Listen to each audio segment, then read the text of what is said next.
Uy, magsuswimming tayo. Pero nagtataka ba kayo bakit marumi? Kasi ang magsuswimming dyan ay ang mga krillings at juveniles natin.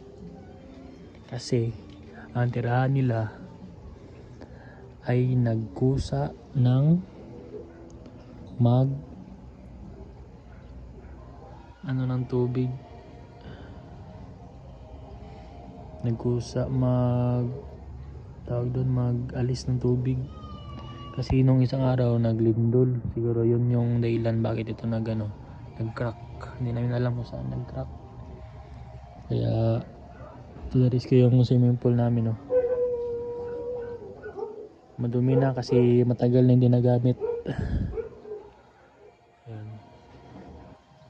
Dito yung mga juvenile at grillings natin. Kakalagay lang. Yun. Yun sila, oh.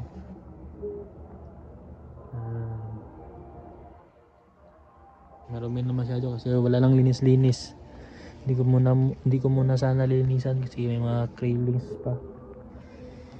Pero nagkusa na siya maglinis eh.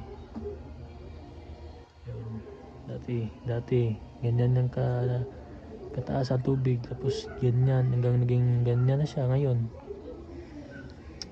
Ba? Tapos turis yung swimming pool natin dito.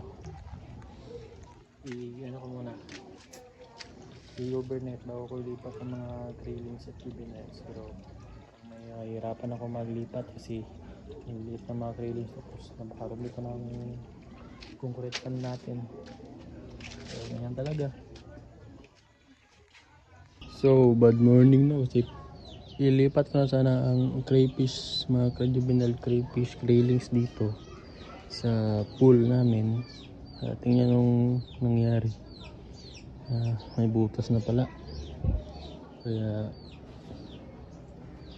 hindi na muna ilipat kasi walang paglalagyan. Pero nakikita ko naman na tumigil na yung pagbawas ng tubig. So dito muna lang muna sila hanggang lumaki sila. Matagal-tagal pa, mataas pa naman yung tubig, mga 3 inches pa. So dito na lang muna ngayon sila. May mga hides naman sila, may mga hornwort para sa init.